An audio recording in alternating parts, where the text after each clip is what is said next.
আজকে আলোচনা মীর কাসিম। মীর কাসিম নবাব সিরাজউদ্দৌলার পরে বাংলার মসনদে বসেন। তার সময়কাল 1760 থেকে 1763। ইংরেজ কোম্পানিকে বিপুল পরিমাণ অর্থ দিয়ে গোপন চুক্তির দ্বারা সিংহাসনে মীর কাসিম বসেছিলেন।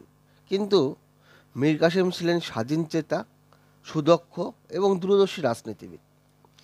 সিংহাসন দখলের পূর্বে তিনি রংপুর ও পূর্ণিয়ার নায়েব দেওয়ান ছিলেন এবং দক্ষতার সঙ্গে সেই দায়িত্ব পালন করেছিলেন। সিংহাসনে বসেই তিনি গোপন চুক্তিতে যেসব প্রাপ্য দেওয়ার কথা ছিল তা মিটিয়ে দেন, কারণ তিনি মনে করেছিলেন কোম্পানিকে তাদের প্রাপ্য মিটিয়ে দিলে তারা শাসনকার্য অহেতুক নাক গলাবে না। পূর্বের চুক্তি অনুসারে তিনি কোম্পানিকে বর্ধমান, মেদিনীপুর, চট্টগ্রামের জমিদারি, নগদ 10 লক্ষ টাকা, শ্রীহট্টে চুনের একচেটিয়া বাণিজ্যের অধিকার এবং নিজস্ব মুদ্রা প্রচলনের অধিকার প্রদান করেন। এছাড়াও কলকাতা কাউন্সিলের সদস্যদের 29 লক্ষ টাকা দেওয়া হয়েছিল। মীর কাসিম ক্ষমতায় বসে তিনি বুঝতে পারলেন বাংলার রাজকোষ শূন্য। এই রাজকোষকে ভরানোর জন্য তিনি নানা ধরনের পন্থা অবলম্বন করেন। তিনি রাজস্ব ব্যবস্থাকে ঢেলে সাজান। তিনি ভূমি রাজস্ব 1.5 আনা বৃদ্ধি করেন। জমিদারদের উপর তিনি কয়েকটি বাড়তি কর বা আবয়াব আরোপ করেন। এই বাড়তি রাজস্ব সহ জমিদারদের নিয়মিত রাজস্ব প্রদানে বাধ্য করা হয়।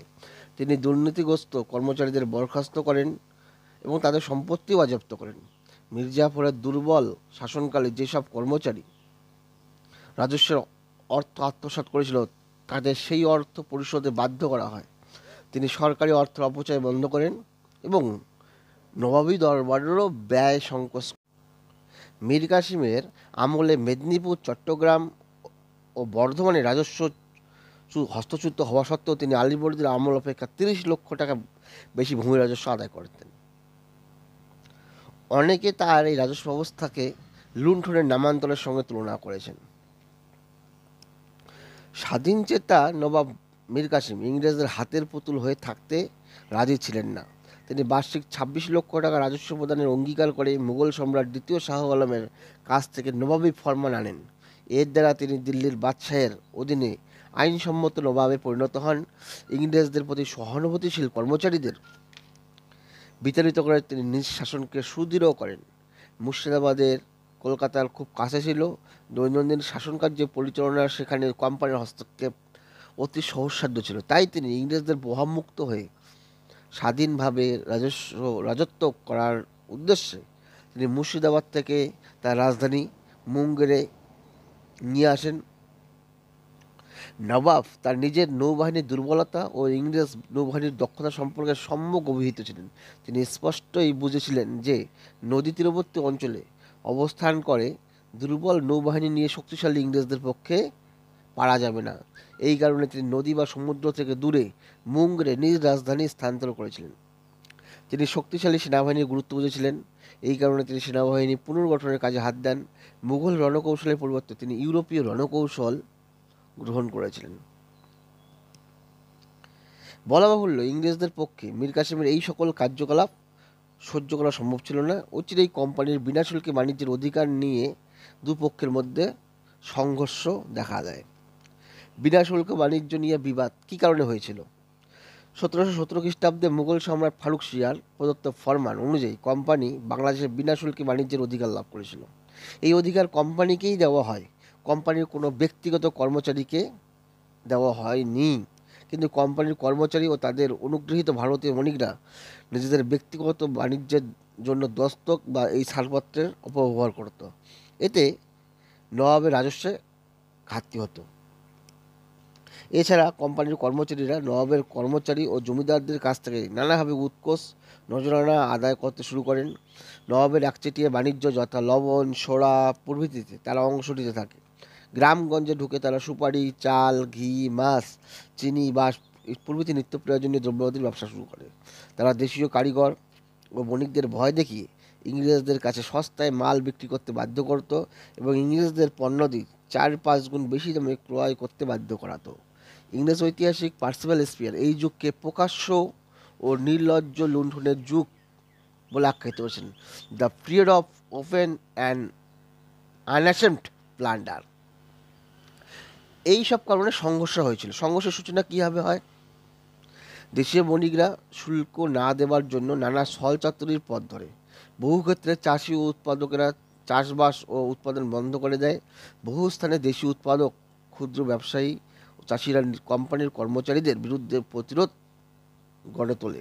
এর ফলে আইন শৃঙ্খলার চরম অবনতি ঘটে। এ ব্যাপারে মীর কাসিম ভেন্সিলাটের দৃষ্টি আকর্ষণ করেন এবং প্রতিকার প্রার্থনা করেন। ভেন্সিলাট এ ব্যাপারে নবাবের পক্ষেই ছিলেন। তিনি চেয়েছিলেন যে কোম্পানির কর্মচারীরা 9% শুল্ক দিক, তাহলেই তাদের অবৈধ বাণিজ্য বৈধতা পাবে। কিন্তু কোম্পানির কর্মচারীদের মনোভাব কোনো আবেদনকে গ্রাহ্য না করে সব প্রচেষ্টাকে ব্যর্থ হয়। শেষ পর্যন্ত ক্ষুদ্র নবাব দেশীয় বণিকদের উপরেও থেকেও এই বাণিজ্য শুল্ক তুলে দেন। বলা বাহুল্য, এই ব্যবস্থা ইংরেজ বণিকদের স্বার্থে ছিল পরিপন্থী। নবাবের এই নির্দেশে পাটনা কোর্টের অধ্যক্ষ এলিস সাহেব উত্তেজিত হয়ে পাটনা শহর দখল করেন। নবাব পাটনা পুনর্দখল করে ইংরেজ কোর্ট ধ্বংস করেন। এর ফলে ইংরেজদের সঙ্গে নবাবের প্রকাশ্য যুদ্ধ শুরু হয় 1763 খ্রিস্টাব্দ নাগাদ। যুদ্ধের কারণ নিয়ে মতভেদ রয়েছে। ভেরেলেস্টের মতে দস্তকের অপব্যবহার বা আভ্যন্তরীণ বাণিজ্য নয়, মীর কাসিমের রাজনৈতিক উচ্চাকাঙ্ক্ষাই ছিল ইংরেজদের সঙ্গে নবাবের মীর কাসিমের সংঘর্ষের জন্য দায়ী। ডডওয়েল বলেন, মীর কাসিমের সঙ্গে ইংরেজদের বিরোধ কোম্পানির ইচ্ছার বিরুদ্ধে ঘটনাচক্রে সংঘটিত হয়। তিনি আরও বলেন, আভ্যন্তরীণ বাণিজ্যের প্রশ্ন যুদ্ধের প্রকৃত কারণ নয়, যুদ্ধের একটি চমৎকার অজুহাত মাত্র।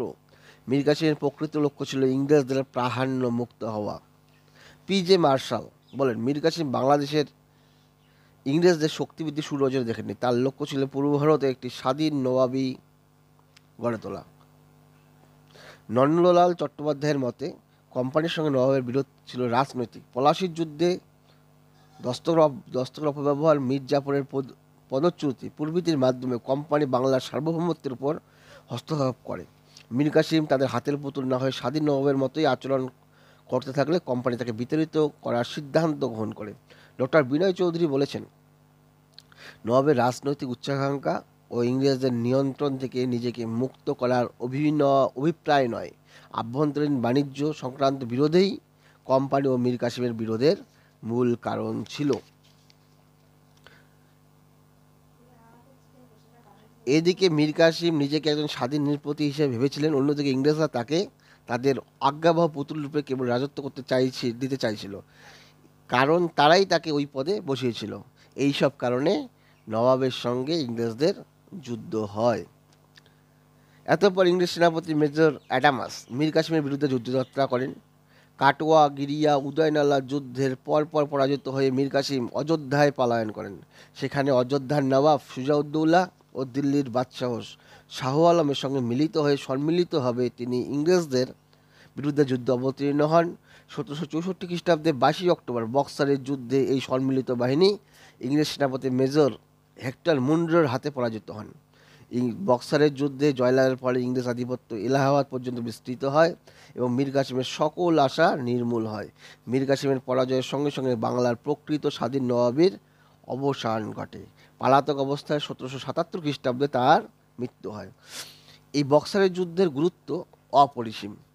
এই যুদ্ধে পলাশির যুদ্ধের ফলে ভারতে ব্রিটিশ সাম্রাজ্যবাদের যেমন ভিত্তি স্থাপিত হয়েছিল, বক্সারের যুদ্ধে তা সুপ্রতিষ্ঠিত করে। ভারতে ব্রিটিশ সাম্রাজ্য স্থাপনে পলাশির যুদ্ধ অপেক্ষা বক্সারের যুদ্ধ অবশ্যই গুরুত্ব বেশি। পলাশিতে কূটনীতি এবং বিশ্বাসঘাতকতা এক অনভিজ্ঞ নবাবের উপর জয়যুক্ত হয়। এই জয় ছিল আকস্মিক ও অনায়াসলব্ধ। এর স্থায়িত্ব সম্পর্কে সন্দেহ ছিল, কিন্তু বক্সারের যুদ্ধে পরাজিত হয়ে দিল্লির বাদশাহ দুজন ভারতীয় নৃপতি।